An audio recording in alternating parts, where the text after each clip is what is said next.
G'day ladies and gentlemen, welcome back to the channel. My name is Calphalos and today we're going to be taking a look at the path of champions in Legends of Runeterra. We're going to be doing a tier list today. We are going to be ranking all 36 champions here in the POC. Now as we all know, there are 36 unique champions in the POC and there's a lot to cover. Therefore in today's video, I'll be joined by a special guest, fellow POC content creator Spicy Toast of Spicy Toast Gaming. Hey everyone, happy to be here on the Calphalos channel, and yeah, we're going to be ranking all 36 champions in this tier list. Thanks for coming on, bud. We have indeed got a lot to cover today. 36 champions like I mentioned. That's right, so we have 36 unique champions in POC or Path of Champions, and Calphalos and I have played them all. Well, let me just correct you there, buddy. Almost all of them, to be honest. I have not played 5 specific champions yet, but I have indeed played the rest. And with that in mind, I'll be splitting the 36 between Spicy Toast and myself, where each of us will cover 18 different champions. This list is a overall combination of what Calphalos and myself would rank the champions at. So the criteria and the ranks for all champions are going to be the same as I've always done in the previous tier list. I'll be ranking them based on the difficulty,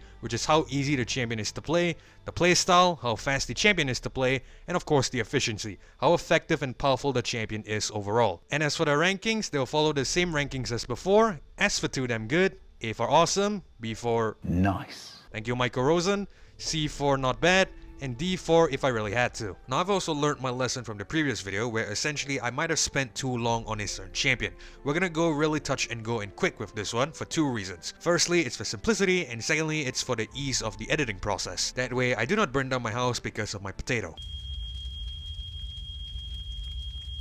This is fine.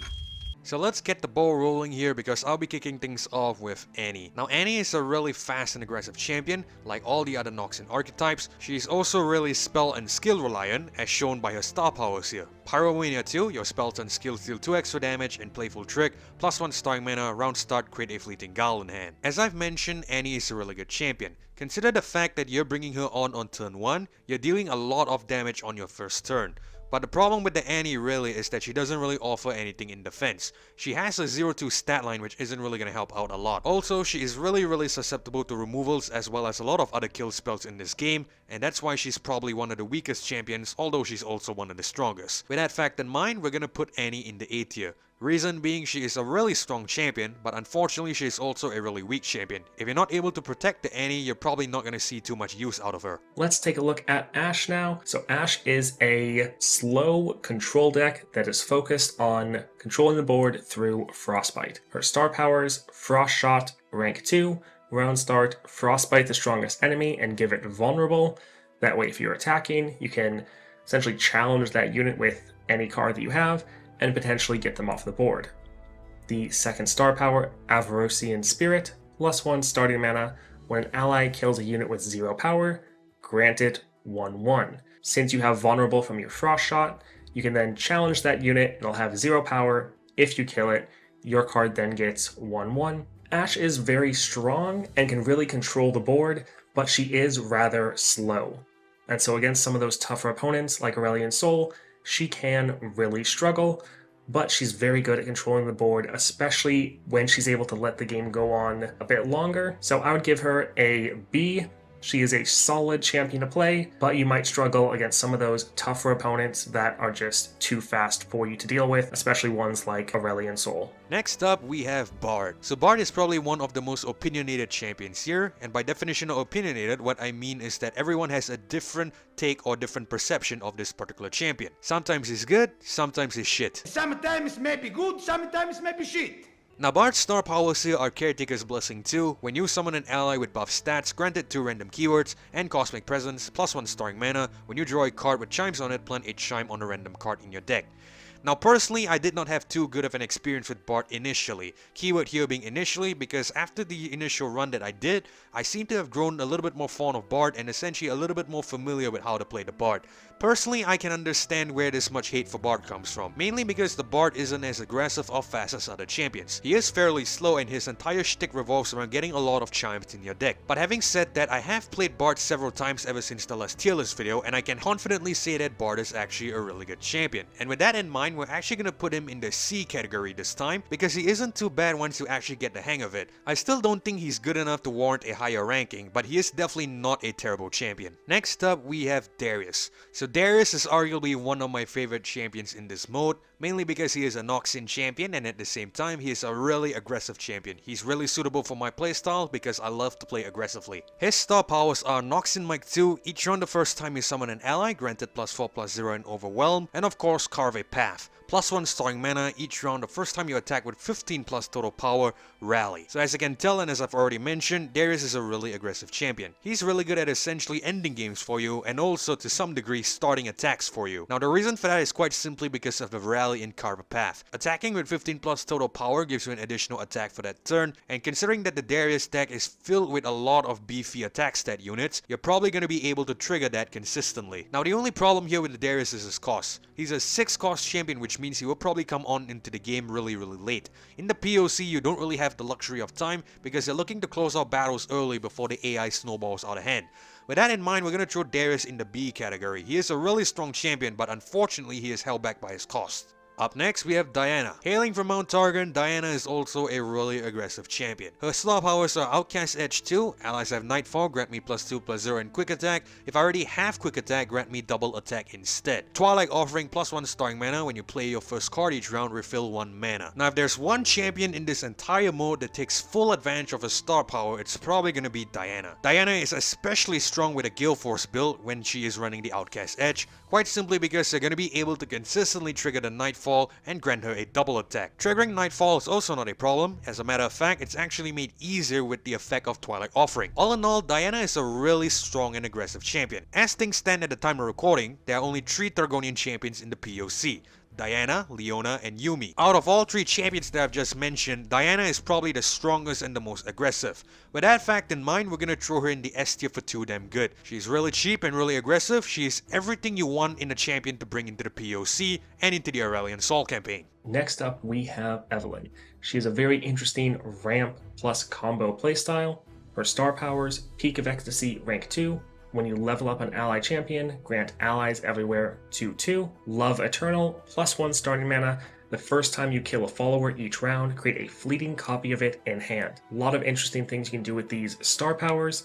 For one, Peak of Ecstasy, it's when Evelynn or any of her ally champions level up, so you really need to be paying attention to what support champions you get. With Love Eternal, it's the first time each round you kill a follower, so either your follower or the enemy's follower. Again, a lot of interesting ways to use that. Now, Evelynn can be quite strong, but very champion reliant and susceptible to being countered by the enemy. If an enemy is killing her husks, she'll have a hard time leveling up and therefore be countered, not buffing up your whole deck. She can take special use of many of the level up relics that most champions can only benefit from once. She can benefit up to 6 times. So she can be very strong, but she does have some weaknesses. She can be a bit slower than the A and S tier champions, and also incredibly champion reliant. If you do not draw her, you will probably lose. Because of that, we are putting Evelynn in the B tier. Moving on, we have Garen. So Garen is probably a beginner champion here in the POC, and a really good one if I may add. Now Garen is also a really interesting champion,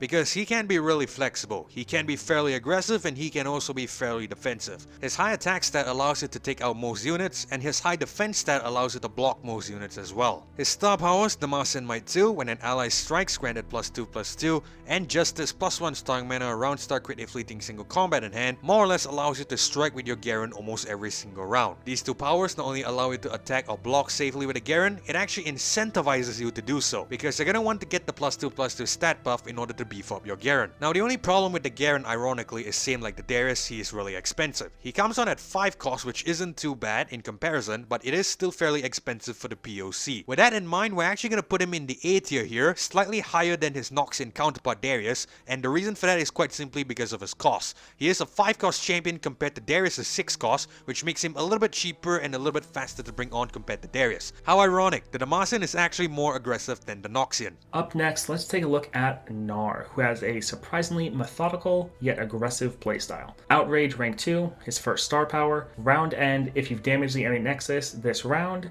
grant your allies impact twice. Now this is where the methodical aspect comes in. You're trying to damage the enemy nexus at least once per round, so often you're holding back on certain skills or units and staggering them out and just using them when you need to get that one nexus damage to be able to give your units that stacking impact. Beast Within, second star power, +1 starting mana, create a Wallop in hand. If you already have one, reduce its cost by 1. Now Wallop is a 3 cost fast, deal 1 to an enemy and stun it. You can use this as removal if you need to, but generally you are using this as a stun. Since it is fast, you can use this reactively if an enemy is trying to attack or something like that. It has a lot more uses than say like the Annie one where it's slow, so you have to use that proactively. Here, even if an enemy open attacks, you still have a way to counter that, which is quite nice. Gnar has a very aggressive play style. You're trying to get a full board, get all of that stacking impact. You have a lot of combat tricks to try to swing matches in your favor. It can be quite fun, but he does feel a lot weaker than most other champions, and he is also much more difficult to play than most other champions, and so we are putting him in the C tier. Next up, we have Gwen. So Gwen is also a really aggressive champion here. Probably even one of the most aggressive champions in this entire mode. Her star powers are Snippets of Song 2, round start, summon a Ghastly Band, Needlework, +1 starring mana. When your leftmost attacker gains power from Hallowed, so does the attacker to its right. So let's address the elephant in the room, lifesteal. Gwen is one of the few champions that actually offers you lifesteal in the POC. This is a really advantageous feature because there's a lot of situations in the POC where lifesteal can potentially make or break the run. Now with the right builds on the Gwen, you're able to deal a lot of damage as well as get a lot of lifesteal in return. That's because Hallowed is your main focus here, and with the Hallowed you're able to get Gwen to a really high attack stat. And as we all know, the higher the attack stat on the Gwen, the more lifesteal you get back in return. Now here's a little trick that I picked up while I was playing the Gwen. Hallowed raises the stats of your leftmost attacker. Because of Needlework, the attacker to its right or the second leftmost attacker also gains raised stats. Now if you have a Gwen on the board, you're gonna want to put the Gwen as your third leftmost attacker or to the right of the second leftmost attacker. This will allow you to raise the stats of the 3 leftmost attackers and essentially get a lot of damage. That was probably a little bit confusing and convoluting in words, so I'm gonna make things simple for you. Always put Gwen as your third left attacker. Now bearing all of that in mind, we're gonna put Gwen in the S tier because again, like I said, she offers you lifesteal, which is probably a really important thing in the POC. Even at 4 cost, she can definitely influence the game and potentially secure you victory. Alright, let's get cracking. Time for Illaoi. Prophet of an Elder God, rank 2. First star power, when allies attack, spawn 3. Now spawn is the keyword that the entire Illaoi deck is built on. What it does is first spawn, you summon a 1/1 tentacle. Every spawn after that, you're growing that tentacle by 1. So when you spawn 3, you're summoning the tentacle and growing it to 3/3. Every time you spawn after that, it's just growing that tentacle 1/1 for every spawn. Test of Spirit, your second star power, +1 starting mana, grant the weakest enemy vulnerable. Decent star power, not crazy, but it lets you challenge and remove the weakest threat on the enemy board. Now, Illaoi has a very interesting deck, has a good balance of units and spells, and a very solid core theme, all focused around spawning and growing this massive tentacle and using it to end the game. Now, since your entire deck and win condition is focused on this tentacle, you are able to be countered if they're able to frostbite or get rid of it. There's not an easy way to give it spell shield, so you are counterable, but Illaoi is very powerful quite often. You're able to play her for 4 mana and then end the game the next time you attack. Very strong win condition and overall a solid champion, not quite as fast as most of the champions in the A and S tier, so we're putting Illaoi in the B tier. Moving on, we have Jax. So Jax is also a really aggressive champion in the POC and also one of the cheapest, coming in at 2 costs. His star powers are Last Light of Acacia, allies have attack, grant me +1/+1. If I'm equipped, also grant my equipment +2/+0, and Relentless Assault. +1 starring mana, when equipped ally dies, draw 1. Now as I mentioned, Jax is a really aggressive champion. You're gonna want to consistently strike with equipped units because you're gonna want to quickly level Jax up. The sooner you're able to level Jax up, the sooner you have access to Overwhelm on the Light of Acacia. This is really important because the Light of Acacia gets a lot of attack stats and you're going to want to take advantage of that. Now if all goes well, Jax should probably be your primary damage dealer and game ender. Add to that the fact he comes on at a 2 cost, which is exceptionally low for a champion of his quality, we're going to put him in the S tier. He's a really aggressive champion and he's also a really cheap champion, which makes him the perfect candidate for the POC. Time for Jhin, debatably the most complex champion in path of champions. Playing him, you really feel like a evil mastermind. For his star powers, we have Beauty in Death, rank 2. For every 4th fast spell, slow spell, or skill you play, create a 0-cost captive audience in hand. Now that captive audience is a fast speed, deal 3 to an enemy or stun it, and then setting the stage, the 2nd star power, +1 starting mana. When an ally plays a skill, grant them 1/1. This is a very solid star power, especially for a rank 2. A lot of your units are playing skills multiple times, and so you're just able to continually buff up most of your deck just by passively playing the way you normally would. Really solid, even though you're focusing more on just playing spells and skills. Now, Jhin has an absolute massive amount of both control and stun. A lot of the cards that he has are able to deal damage or stun an enemy unit, and with all those spells and skills going off, you're making a bunch of captive audience. Since they're not fleeting, they can just sit in your hand for when you need them, and then you can pull out a whole bunch of removal or stun when you need it most. With this massive amount of control and removal, we're going to put him in the A tier. Moving on, we have Jinx. So Jinx is, as we all know, the poster girl or the beginner champion of the POC. She's a really beginner-friendly champion and quite frankly it doesn't take much effort to play. That's because a star power seal, what's the worst that could happen too? When you play or discard a card, deal 1 to the enemy nexus and 1 to a random enemy, as well as wreak havoc, +1 stunning mana. When you level up your champion, create a super mega death rocket in hand, makes her a really aggressive champion. The bare minimum that you have to do is play a card every round in order to get that 1 chip damage. Obviously this is not the most ideal playstyle, but it is of course viable. Dealing 1 to the enemy nexus and 1 to a random enemy for every card played is a really cheesy way to achieve the victory. Now of course this probably isn't the most funnest way to play the POC, but it is the most effective. And for me personally, I'm all about efficiency and efficacy. If it gets the job done, it gets the job done. It doesn't really matter how. And with that fact in mind, I am gonna put Jinx in the S tier. She takes minimal effort and deals a lot of damage. This is the ideal champion if you're a beginner or new to this game, but it can also be useful for veterans. In the sense that you're short of time, you can simply just use the Jinx and nuke the entire adventure to get your rewards. Time for the champion with the most daddy issues. We have Kai'Sa. Now, Kai'Sa has a interesting unit-focused ramp deck, and the deck is also built around the evolve mechanic. So a lot of your units have the keyword of evolve. Those units all are granted 2/2 once you've played units with 6 unique positive keywords. So your star powers from Prey to Predator, round start, grant your strongest ally a random positive keyword, again trying to contribute towards your evolution. Void Touch, your other star power, +1 starting mana. Allies with 3 or more positive keywords have 2/2. So again, another way to try to buff up your whole deck, even if they don't have the evolve keyword. Unfortunately, Kai'Sa has pretty poor spells. They're all either focus or slow speed, so they can't be used in response to anything the enemy throws at you. So if they attack or they do a spell, you don't have any sort of combat tricks to try to protect your units or take out the enemy. You really are very non-versatile, which is kind of funny for a champion that's all about evolution and adapting to your situation. You really are terrible at adapting, which is kind of ironic. But she can be quite strong, but you need to normally play Kai'Sa at 5 mana before you can end the game. So she is a good amount slower than most of the S and A tier. So we're putting her solidly in the B tier. Up next we have Kayn. Kayn is one of my favorite champions to use here in the POC because he is also really flexible. Like Garen, he offers aggression as well as defensive options in a pinch. Kayn is unique in the sense that when he levels up, he can either transform into the Shadow Assassin or a Rust, both of which offers different playstyles and different perks. The Shadow Assassin is obviously the more aggressive option because you're gonna get straight off elusive damage, whereas with Rust, you're still gonna get a fair amount of aggression with the Overwhelm, but you also have the added stability of the lifesteal. You're gonna be able to heal your Nexus and yourself by 2, which is also some form of lifesteal and could be really important. His star powers are Reap Essence 2, when an ally kills a unit, give that ally +2/+2 and heal it to full, and Suitable Host. +1 starting mana each game the first time an ally kills an enemy and survives, create a random darken equipment in hand, it costs 2 less. Reap Essence 2 is a really interesting power here, because it essentially functions as a Fury, but it's probably a better version of the Fury. That's because not only does it give you a +2/+2 instead of a +1/+1,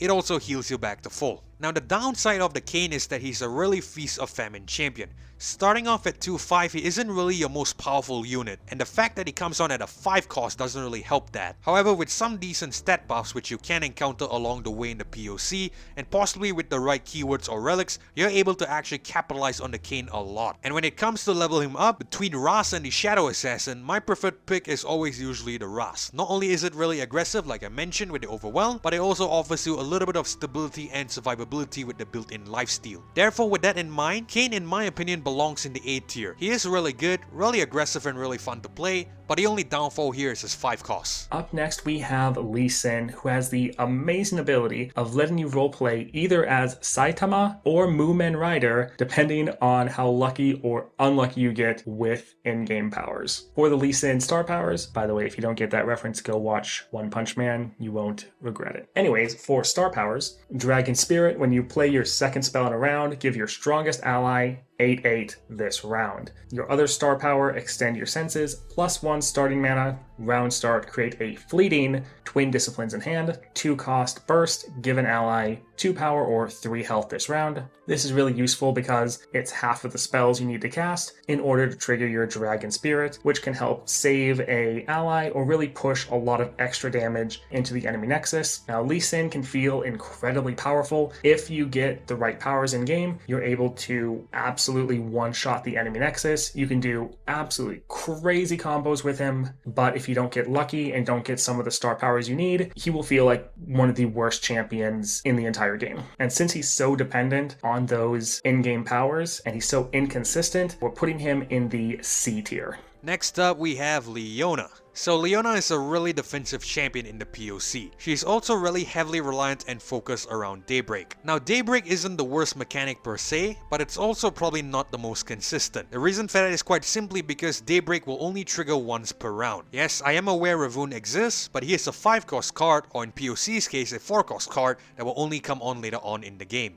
However, taking a look at Leona's star powers here, which are Solar Power 2, allies have Daybreak, or when you activate another Daybreak, grant me +1/+1, and Piety's Reward, +1 starring mana. When you level up an ally champion, create a Morning Light in hand, it costs 0. These are actually really decent. Solar Power 2 actually incentivizes you to trigger the Daybreak, which is of course really decent to have. And of course, if you level up Leona, you're gonna be able to get a Morning Light, which in turn will allow you to trigger even more Daybreaks. Now, as I mentioned, Daybreak is probably the mechanic that you're most reliant on. Therefore, you're gonna need that Ravun to consistently trigger the Daybreak effect. If you're unable to draw the Ravun, you're gonna have to wait for the start of every single round in order to trigger the Daybreak effect once. In other words, you're playing really slow. Playing slow is not necessarily bad in the POC, but it can be a major problem, especially when you're coming up against the Aurelion Sol and other faster decks in the POC. So bearing all of this in mind, we're gonna rank Leona in the B category. She is not necessarily bad. In fact, I personally enjoy playing the Leona, but the problem here is that her deck is really slow and heavily reliant on Daybreak. If you're unable to consistently trigger it, you could potentially be in trouble. Up next, we have Lux, the Lady of Luminosity. She is a very strong combo-based playstyle, focusing on spells. For your star powers, you have Lighting the Way. Each round, the first time you play a spell, refill mana equal to its cost. So you want to play at least one spell every round if you can, since you can do it essentially for free. Pushing My Limits, your second star power, +1 starting mana. When you play 6 or more mana of spells, create a 0-cost Golden Aegis in hand. That Golden Aegis is a slow speed,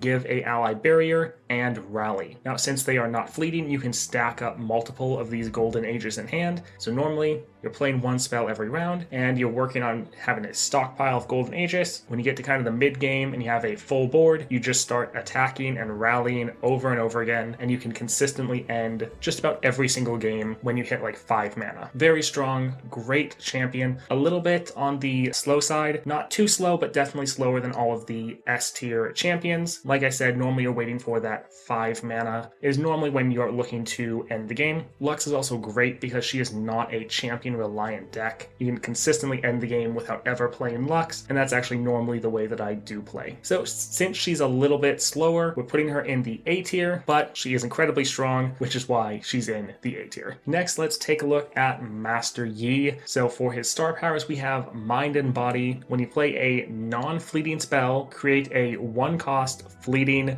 Twin Disciplines in hand, and round start flow. grant allies 1/1. Twin Disciplines, if you don't remember, from Lee Sin, it is the burst speed, give an ally 2 power or 3 health. And then Flow, what it is if you've done 2 spells in a round, then you've activated Flow for next round. So you're trying to work on that for future rounds, essentially always trying to play at least 2 spells or skills in a round to trigger that for your next round. If you do that, then with this star power, you're granting your whole board 1/1. And from his second star power, Illaoi, I'm guessing, I don't really know, +1 starting mana, and then round start Flow. Again, give your strongest ally elusive this round. Master Yi is a lot of fun, very much a combat trick sort of champion. You're playing tons of combat tricks each round. You have unlocked a infinite cycle with your champion spell of constantly being able to draw more and more until you just run out of mana. But you're playing a ton of combat tricks for 1 cost, buffing up your units to insane levels, and quite often you're ending the game usually around the 4 mana mark, maybe 5. Very strong, feels similar to somewhat almost as aggressive as a Diana or a Jax, just 1 to 2 rounds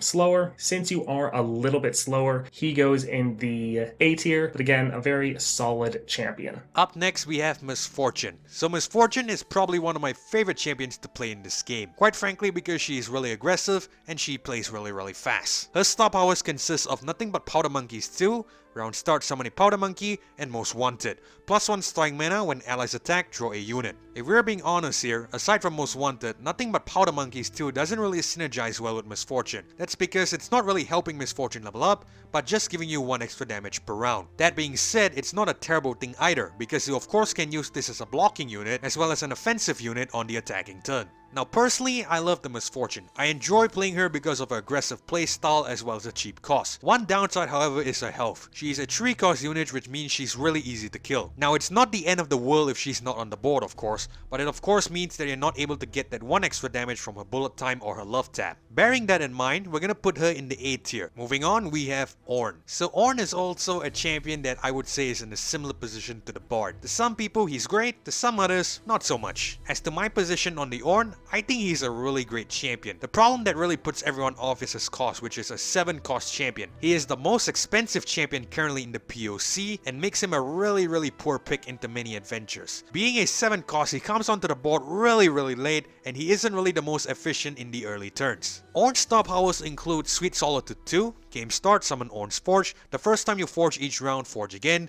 and I made this. +1 starting mana, the first time you play an ally or equipment that costs 4+ mana, manifest an equipment and reduce its cost by 2. Sweet Solitude 2 summoning the Ornn's Forge isn't really that helpful because there already is a power that can do the same thing, but forging twice could be really nice to have. That's because you want to deal a lot of damage with the Ornn as quick as possible in order to level him up. Once he does get leveled up, you're going to be able to deal a lot of damage with Ornn as well as the Spirit of the Ram. Now these 2 units are probably going to be your biggest source of damage. Therefore it is extremely important to protect the Ornn. However, this could also be a major problem.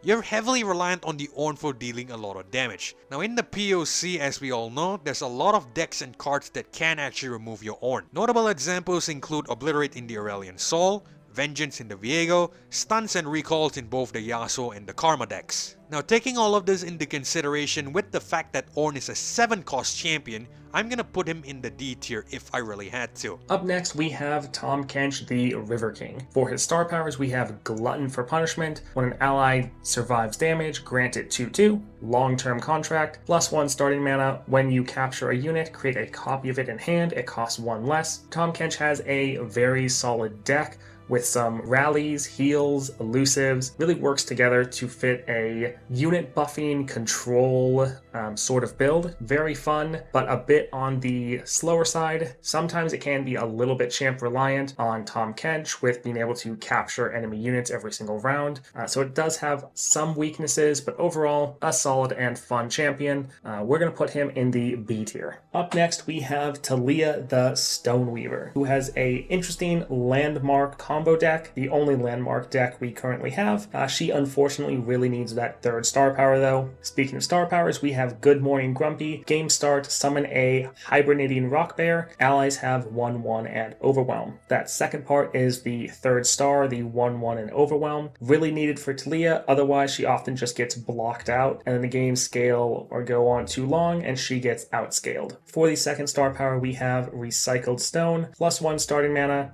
When an allied landmark is destroyed, grant allies 1 power. She has a very interesting playstyle with being the only landmark deck we have, and those landmarks have a countdown, so you play them, and then they take a couple rounds to count down before they are usable or really complete their function. So normally you're summoning a couple landmarks in the first couple rounds, you're playing Taliyah to copy a landmark, and then similar to around Lux with like your 5 mana breakpoint, your landmarks finish counting down, you attack with a full board of very large units, and you're able to end the game. A lot of fun, but you do have some issues. Landmarks themselves are a very low tempo play, so sometimes you're playing that. If the enemy has a very aggressive deck, sometimes they'll just overwhelm you in the first couple rounds. Also, you are very reliant on getting your 3rd star. Before you get that, you are very weak. Because of these issues, we're going to end up putting Taliyah in the B tier. Up next, we have Teemo. So Teemo is a really aggressive champion as well as a really fast champion because he is a 1-cost champion, which makes him one of the cheapest champions in the game. Now Teemo's star powers here are Arm and Ready 2. When allies attack, plant 10 poison puff caps on random cards in the enemy deck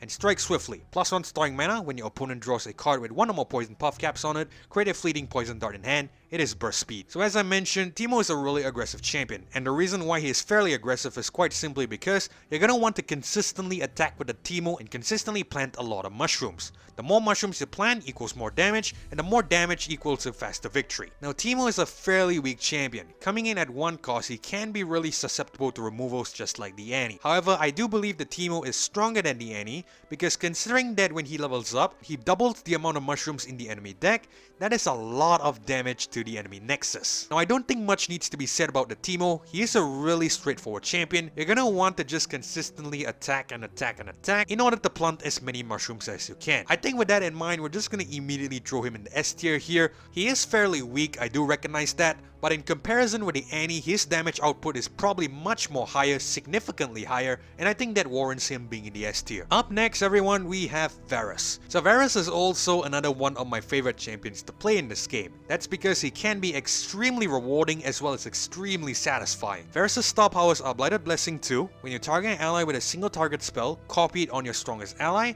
as well as Gift of Corruption. +1 starring mana, round start, reduce the cost of a spell in your deck by 1, then create an exact fleeting copy of it in hand. So as we all know, Varus has target synergy, and that makes a particular relic in this mode extremely satisfying to use. I am talking about Hymn of Valor. Creating a redoubled Valor every round will allow you to cast it onto the Varus, and because of his star powers here, you're potentially going to be able to get double or even triple redoubled Valors upon 1 cast. That is insane for the amount of value that you have. That is potentially a 100 attack Varus upon casting that spell. That is utterly insane. Once again, removal is probably the biggest threat to the Varus, but we're gonna put him in the A tier. Next up, let's take a look at Vayne the Night Hunter. Very aggressive equipment-based deck. For star powers, it must do something. Round start, if you have the attack token and fewer than 2 equipment in hand, create a golden spatula and grant it a random keyword. Now the golden spatula is a 2-cost equipment with 3 power and 2 health, and then the random keyword if you have her at 3 stars. For your 2 stars, you have Night Hunter, +1 starting mana. When an ally is equipped, give it Scout this round. So you're able to essentially attack twice once you have equipped an equipment for the first round. And then Vayne also has ways to consistently get 3 attacks off in a round, or rally when you don't have the attack token and get 2 more attacks. Very strong champion, really aggressive, a little bit slower than a Jax or Diana, but still hyper-aggressive champion, able to consistently end the game within the first couple rounds, and a lot of fun to play without being overly complex. We're putting Vayne in the S tier, kind of the bottom of the S tier in my opinion, or at least after the first couple, but still solidly in the S tier. Up next, we have Veigar, the Tiny Master of Evil, and one of my favorite champions. For his star powers, we have I Am Evil. Round start, create a darkness that costs 0 in hand. His second star power, all powerful, +1 starting mana, your darkness accelerates to burst speed. Now the darkness spell is normally a 3-cost slow,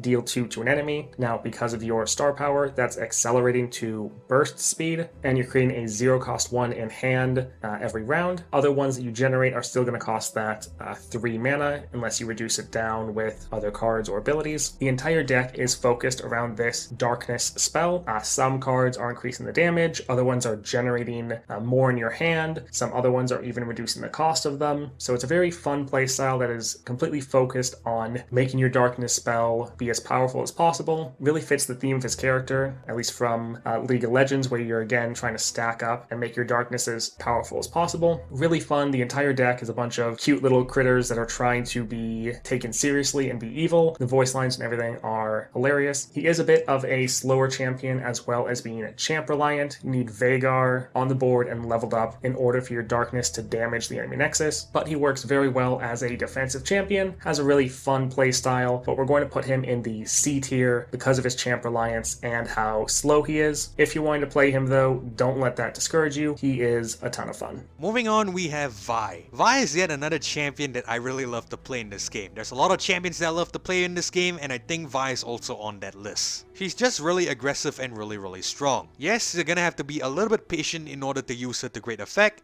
but I think it's well worth it. Her star powers include Relentless Force 2, round start, grant your strongest ally +0/+2 and impact twice, Piltover's Finest, +1 starring mana, game start, draw 2 cards that cost 2 or less. These 2 powers here actually help out the Vi a lot, although it doesn't look like it.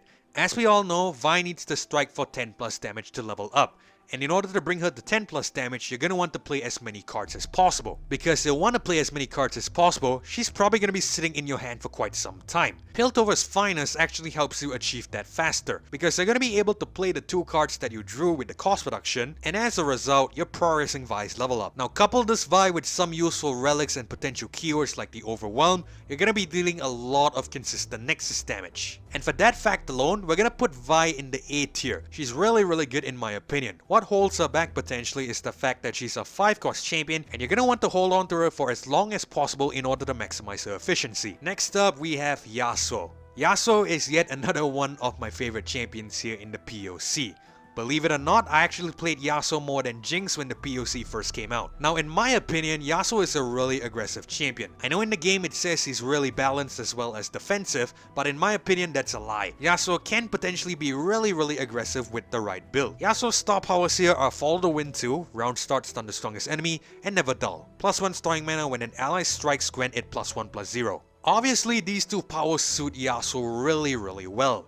Round start stunning the strongest enemy will allow Yasuo to strike, and when Yasuo does strike, he gets a +1/+0. Now if you're striking with a level 2 Yasuo, you're striking with his attack stat instead of the striking with 2 damage. And because you are striking with his attack stat, you're essentially killing the enemy that you're striking if you have a high enough attack stat. Now bearing this in mind, you might want to pair this up with something like a Fury that you can potentially get in the POC. That is extremely beneficial, and a level 2 Yasuo abuses this power. I'm not really going to talk too much about the Yasuo here, because in my opinion he's just really strong and really straightforward and simple to use. You shouldn't have too much trouble using this champion, and I recommend it as a really good beginner champion for the Ionia region aside from Master Yi. With all that being said, we're gonna put Yasuo in the A tier. In my opinion, he is fairly aggressive, but he is not warranting an S tier spot because of his cost. He is a 4-cost champion, which means you're gonna have to wait a little bit longer before bringing him on. Up next we have Yuumi, the Magical Cat.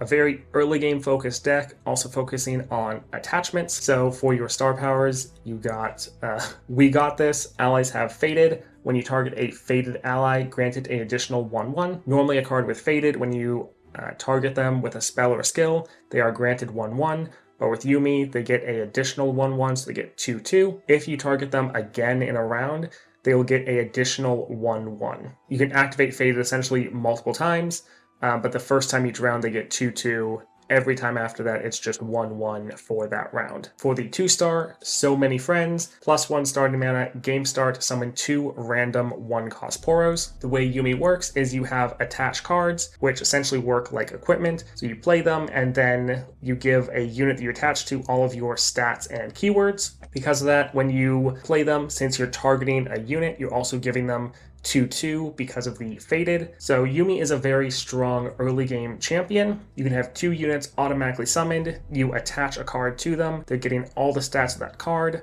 plus the 2/2 from the Fated, and you can really overwhelm the enemy early. So Yuumi can be good in certain matchups. That being said, really not a versatile champion. Much like Kai'Sa, you don't have good spells to either deal with enemy targets or protect your own units. So if you're not able to control the early game and end it early, there's a good chance you're going to lose and just get outscaled. In general, you feel a lot weaker than most other champions, which is why we're putting Yuumi in the C tier. Alright, it's time to cover the new champions from the latest expansion. Let me kick things off with Aatrox. Now, Aatrox is one of the strongest champions to come out of the most recent expansion, the World Ender expansion. Aatrox's star powers consist of Inferno Chains 2, when equipped ally strikes, reduce the cost of a random card in hand by 2, and of course Corrupted Weapon.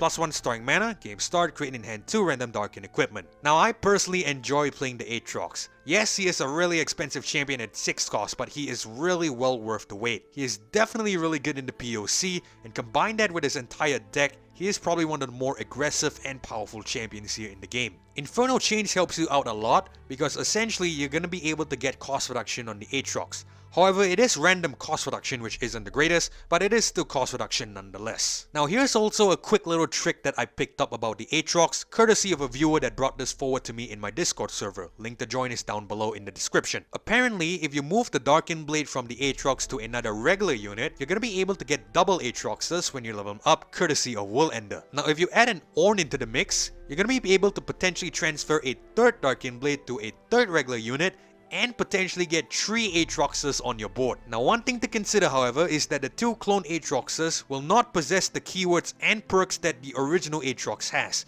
That means whatever relics as well as items that you picked up in the POC will not be created on the 2 new Aatroxes that you cloned. Now bearing that in mind, we're gonna put Aatrox in the A tier. I know he is more expensive than a majority of the champions in B, but if you are able to get cost reduction on him and bring him onto the board early, he is gonna excel for you in your adventure. Up next we have Ekko, our one and only predict deck at the moment. For your star powers, you have branching possibilities. When you see a unit in a predict, grant it 2/2 and a random keyword. Z-Drive Resonance for your second star power. +1 starting mana, your created cards cost 1 less. Ekko is really a interesting one. He feels a lot like Lee Sin, and that if you get the right setup, the right powers in game, you feel absolutely amazing. If you don't get lucky and you just have a terrible build, you can't get anything to come together, he feels terrible. He's very inconsistent. Most other champions, doesn't really matter what you get in game. Yes, you can have things you're hoping to get and things that can greatly increase your power, but for all of our S, A, and really even most of the B tier, doesn't matter what you get in game, you're still going to be consistently able to come out with the win. Ekko is really not that case. If you don't get good luck, you're going to have a very hard time winning the game, at least in my opinion. Because he is a lot weaker, we are putting him down in the C tier. Up next we have Kindred, very interesting champion and one of my favorites from the new group of champions we got. For your star powers, there's Ashes to Ashes, round star to summon a prey. If you already have one, grant your prey last breath, deal 1 to the enemy nexus. Now prey is a unit that just has 1 health. It can attack or block if you need it to. It's not immobile, but it's just a 1 health card that's on your board that you can do whatever you want with it. If it stacks up or if it survives multiple rounds, it's getting that stacking last breath effect of dealing damage to the enemy nexus. Your second star power, Circle of Death, +1 starting mana, round start, create a Spirit Journey in hand. If you already have one, reduce its cost by 2. The Spirit Journey is a 5 cost fast, kill a unit, then revive it. A lot of different ways you can use this card, either to save your own card from an enemy spell, or stop an enemy unit from receiving a buff from one of the enemy spells, getting rid of a spell shield, stopping an enemy attack. A lot of interesting ways you can utilize this, and that's the thing I love with Kindred. Unlike Kai'Sa or Yuumi, where you don't really have options when the enemy's trying to do something, with Kindred there always feels like you have an option available for you. It's a very complex champion where you always feel like there's something you can do, some way you can pull out a win. Now it is a very difficult champion to successfully pilot, definitely not as strong as a lot of champions we have, So we're putting Kindred in the B tier, but if you want a very complex champion that the more you play them, the more you can understand interesting things you can do with them, and one that really rewards learning the champion, Kindred is definitely one to go with. Next, we're taking a look at LeBlanc, debatably the best champion in the game. Her star powers, deceptively deadly, round start, create a fleeting sharpened resolve in hand. It costs 0. Sharpened resolve is burst speed, give an ally 3 power and 2 health this round. For your second star power, +1 starting mana. If you've leveled up a champion this game, when allies attack, summon a attacking ephemeral LeBlanc. LeBlanc is absolutely amazing. Her deck is very well made. Her star powers, while simple, can be used to destructively good ends. When that ephemeral LeBlanc is summoned attacking, all of her items and summon effects trigger. So like if you put Gatebreaker or Stalker's Blade on her, we have Trifarian, all of those are going to go off every time you summon her. Same with Guardian Orb. She's able to end games incredibly quickly. I would say there's really a debate for if she's the best champion in the game. Really, her and Diana, I think, are going for that. She's amazing. If you can, play her. She is the best champion for Noxus by a mile, and yeah, one of the best champions, if not the best champion in the game. She's definitely in the S tier. Next up, we have Nasus. So Nasus is a really interesting champion because he operates with a really interesting mechanic. Now, going over his star powers, which are Boon of the Ascended 2,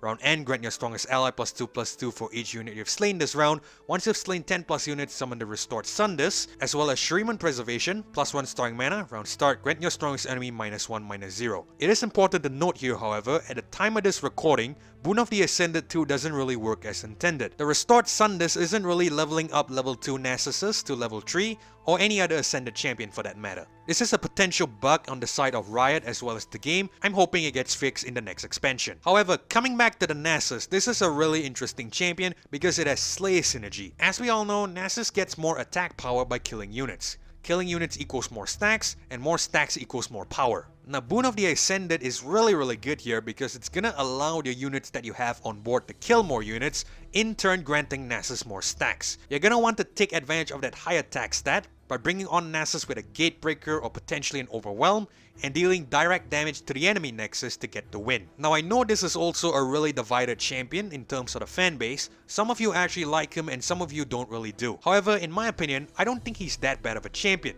And I think for that reason alone, we're gonna put him in the not bad category. I don't think he's bad necessarily, but he can potentially be useless if you're not able to kill any units. That is actually really unlikely, but all things considered, he also has a really high cost. 6 cost is probably not the best in terms of the POC, and I think that warrants a spot in the C category. Up next we have Pyke, our ramp and lurk deck that was just added this last expansion.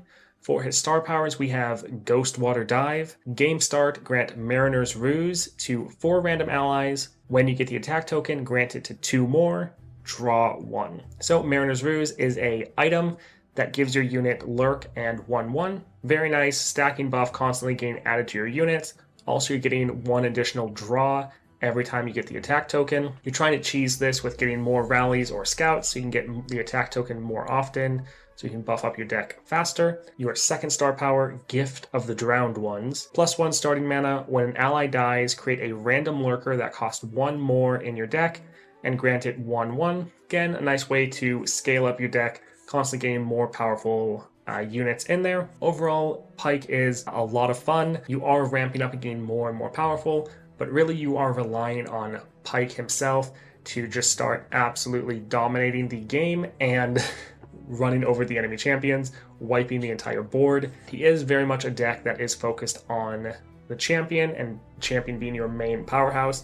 So if you don't like that, not a great deck for you, but he is very strong. Again, a little bit slower than all of the people in the S tier, but still strong enough that we are putting him in the A tier. And there you have it. That is all 36 champions here in the POC ranked by Spicy Toast and myself. So again, tier lists can be very subjective, so take everything we said with a grain of salt. Now, we hope that you enjoyed this video, and if you did, consider liking and subscribing to our channels for more lore and POC content just like this one. We're both really consistent with our uploads, and at the same time, we really do appreciate your support. The link to Spicy's channel could be found down below in the description or in the pinned comments. Now for those of you who would like to show me a little extra support, you can consider joining our newly launched channel memberships here on my channel. If I'm gonna be honest with you, tier lists take a lot of time and a lot of work to do because essentially I am working on a old potato. Now to be frank with you, I won't be offering any perks because I don't have any plans on making exclusive member only videos, and I don't plan on being exclusive to a members only community. With all that being said, think of the channel memberships program as more of donations instead of subscriptions. Thanks for watching as well as joining us. We hope you have a great day. This is Keflos and Spicy signing off.